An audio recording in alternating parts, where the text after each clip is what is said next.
ಇಂದಿನ ಯೇಸುವಿನ ವಾಕ್ಯ, ಡೈಲಿ ಜೆಸಸ್ ಸ್ಕ್ರಿಪ್ಟ್, ಡೇ 1. ನೀವು ಇಂದು ಒಂಟಿಯಾಗಿದ್ದೀರಿ ಎಂದು ಭಾವಿಸುತ್ತಿದ್ದೀರಾ? ನಿಮ್ಮನ್ನು ಅರ್ಥಮಾಡಿಕೊಳ್ಳುವವರು ಯಾರೂ ಇಲ್ಲ ಎಂದು ಅನಿಸುತ್ತಿದೆಯೇ? ನಿಮ್ಮ ಪ್ರಾರ್ಥನೆಗೆ ಉತ್ತರವೇ ಬರುತ್ತಿಲ್ಲ ಎಂದು ನೀವು ಯೋಚಿಸುತ್ತಿದ್ದೀರಾ? ಒಂದು ವಿಷಯವನ್ನು ನೆನಪಿಟ್ಟುಕೊಳ್ಳಿ. ನೀವು ಒಂಟಿಯಲ್ಲ. ನಿಮ್ಮ ಜೊತೆ ಯಾರೂ ಇಲ್ಲದ ಸಮಯದಲ್ಲೂ ಯೇಸು ನಿಮ್ಮ ಜೊತೆ ಇದ್ದಾನೆ. ನೀವು ಅಳುವಾಗ ಆತನು ನೋಡುತ್ತಾನೆ. ನೀವು ನೋವಿನಲ್ಲಿ ಇರುವಾಗ ಆತನು ತಿಳಿದಿದ್ದಾನೆ. ನೀವು ಮೌನವಾಗಿ ಪ್ರಾರ್ಥಿಸುವಾಗಲೂ ಆತನು ಕೇಳುತ್ತಾನೆ. ಇಂದು ದೇವರು ನಿಮ್ಮ ಹೃದಯಕ್ಕೆ ಹೇಳುತ್ತಿರುವ ಮಾತು: ಭಯಪಡಬೇಡ, ನಾನು ನಿನ್ನ ಸಂಗಡ ಇದ್ದೇನೆ. ಇಂದಿನ ಬೈಬಲ್ ವಾಕ್ಯ ಯೆಶಾಯ 41:10. ಭಯಪಡಬೇಡ, ನಾನು ನಿನ್ನ ಸಂಗಡ ಇದ್ದೇನೆ, ದಿಗಿಲುಗೊಳ್ಳಬೇಡ, ನಾನು ನಿನ್ನ ದೇವರು. ಈ ಒಂದು ವಾಕ್ಯವನ್ನು ಇಂದು ನಿಮ್ಮ ಹೃದಯದಲ್ಲಿ ಇಟ್ಟುಕೊಳ್ಳಿ. ನಾನು ಒಂಟಿಯಲ್ಲ. ಯೇಸು ನನ್ನ ಜೊತೆ ಇದ್ದಾನೆ. ದೇವರು ನಿನ್ನ ಪರಿಸ್ಥಿತಿಯನ್ನು ತಿಳಿದಿದ್ದಾನೆ. ಪ್ರಿಯ ಸಹೋದರ ಸಹೋದರಿಯರೇ, ನಮ್ಮ ಜೀವನದಲ್ಲಿ ಕೆಲವು ದಿನಗಳು ತುಂಬಾ ಕಷ್ಟವಾಗಿರುತ್ತವೆ. ಕೆಲವೊಮ್ಮೆ ಹಣದ ಸಮಸ್ಯೆ, ಕೆಲವೊಮ್ಮೆ ಕುಟುಂಬದ ಸಮಸ್ಯೆ, ಕೆಲವೊಮ್ಮೆ ಆರೋಗ್ಯದ ಬಗ್ಗೆ ಚಿಂತೆ, ಕೆಲವೊಮ್ಮೆ ಉದ್ಯೋಗದ ಸಮಸ್ಯೆ, ಮತ್ತೊಮ್ಮೆ ನಮ್ಮ ಭವಿಷ್ಯದ ಬಗ್ಗೆ ಭಯ. ನಾವು ಎಲ್ಲರ ಮುಂದೆ ನಗಬಹುದು, ಆದರೆ ನಮ್ಮ ಹೃದಯದೊಳಗಿನ ನೋವನ್ನು ಯಾರಿಗೂ ಹೇಳಲಾಗದೇ ಇರಬಹುದು. ಆದರೆ ಯೇಸುವಿಗೆ ಎಲ್ಲವೂ ಗೊತ್ತು. ನೀವು ಯಾರಿಗೂ ಹೇಳದ ನೋವೂ ಆತನಿಗೆ ಗೊತ್ತು. ನೀವು ರಾತ್ರಿ ಮಲಗುವಾಗ ಯೋಚಿಸುವ ವಿಷಯವೂ ಆತನಿಗೆ ಗೊತ್ತು. ನಿಮ್ಮ ಕಣ್ಣೀರಿನ ಪ್ರತಿಯೊಂದು ಹನಿಯನ್ನೂ ಆತನು ನೋಡುತ್ತಾನೆ.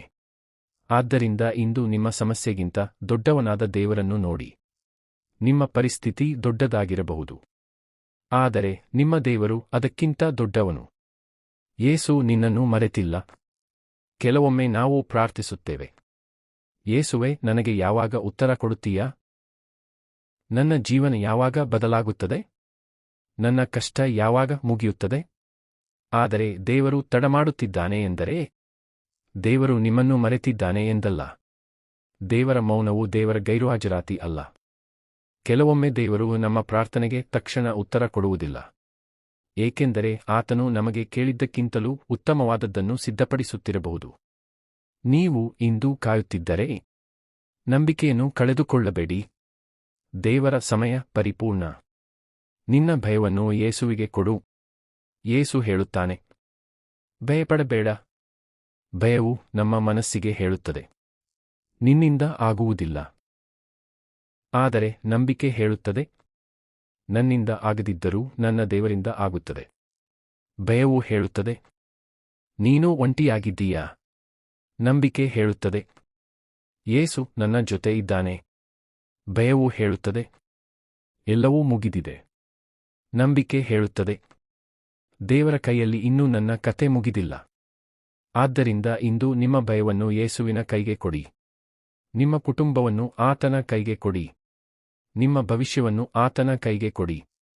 ನಿಮ್ಮ ಕೆಲಸವನ್ನು ಆತನ ಕೈಗೆ ಕೊಡಿ. ನಿಮ್ಮ ಕನಸುಗಳನ್ನು ಆತನ ಕೈಗೆ ಕೊಡಿ. ಯೇಸುವನ್ನು ನಂಬಿ. ಇಂದು ನಾವು ಏನು ಕಲಿಯಬೇಕು? ಇಂದಿನ ಸಂದೇಶದಿಂದ 3 ವಿಷಯಗಳನ್ನು ನೆನಪಿಟ್ಟುಕೊಳ್ಳೋಣ.